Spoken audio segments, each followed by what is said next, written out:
के तरबूज। एक गांव में राम नाम का किसान रहता था। उसे 5 गज की जमीन थी। उस जमीन में वह तरबूज का फल उगाता था। ऐसे उगी हुई फसल के तरबूजों को उस गांव के बीचों बीच दुकान रखकर बेचता था। राम के उगाए हुए तरबूज अच्छे होंगे करके सब आकर खुशी से खरीदते थे। ऐसे कमाए हुए उन पैसों से उसके इकलौते बेटे सुरेश को शहर में आगे की पढ़ाई कराता था। ऐसे उसका परिवार खुशी से रहता था। और फिर जैसे हर किसी का समय हमेशा एक ही जैसा नहीं होता, वैसे ही राम को 1 साल से तरबूजों के व्यापार में नुकसान आ रहा था। इसका कारण था कि फसल ठीक आने पर भी खरीदने वालों की गिनती कम हो जाना। इससे बहुत देर तक तरबूजों के ऐसे रहने पर वे सब खराब हो जाते। इस बार भी अच्छी फसल आई, पर फिर भी खरीदने वाला तो है ही नहीं।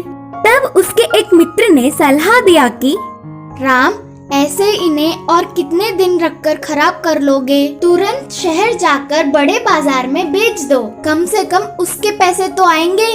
चलो ठीक है करके गाड़ी पे तरबूजों को लेकर शहर चला राम। शहर में भी उसने 2-3 रुककर देखा, लेकिन फिर भी उधर गिराक और खरीदने वाले व्यापार भी ना होने पर वापस गांव लौटते हुए उन तरबूजों को नदी में फेंक दिया। एक समय में कितने अच्छे से जिंदगी को जी रहा था। हे भगवान, अब मेरी स्थिति पूरी उल्टी हो गई। बोलते हुए रोककर घर पहुंच गया राम। फिर बाद में शहर में पढ़ने वाले उसके बेटे सुरेश को बुलवाया और पूरी स्थिति का विवरण किया।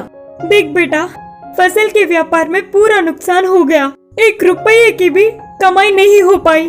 अब मैं तुझे भी नहीं पढ़ा पाऊंगा। किसी न किसी दुकान में काम करके अब तुझे ही हमें संभालना होगा।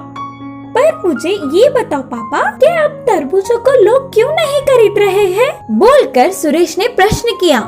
हमारे ही नहीं बेटे, असल में वह तरबूज बहुत पुराने समय से फल है। उन्हें तो पहले से ही देखते आ रहे हैं ना, तो इसीलिए सारे लोग तरह तरह के नए फलों को पसंद कर रहे हैं। बोलते हुए पापा ने विवरण दिया। ठीक है पापा, आप अपनी सेहत का ध्यान रखकर आराम कीजिए, अब सब कुछ मैं देख लूंगा। बोलकर सुरेश ने पापा को हिम्मत दिया।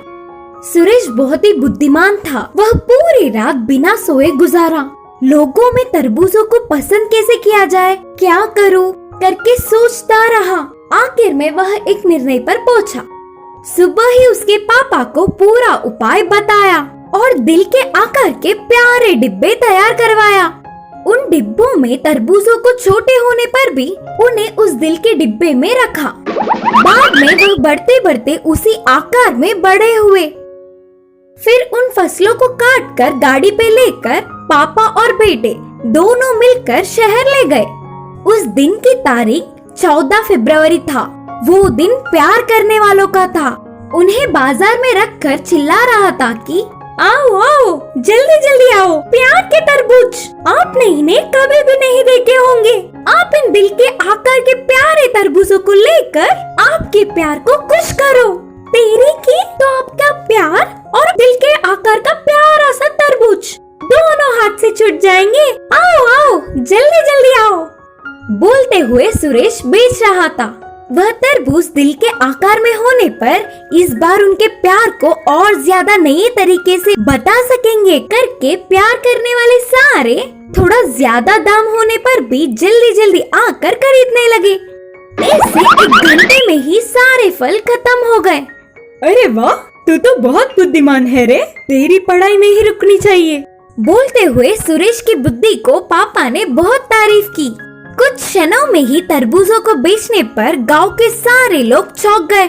ऐसे पहले आई हुई नुकसान के भरपाई होकर इस बार और भी ज्यादा कमाई हुई। उसके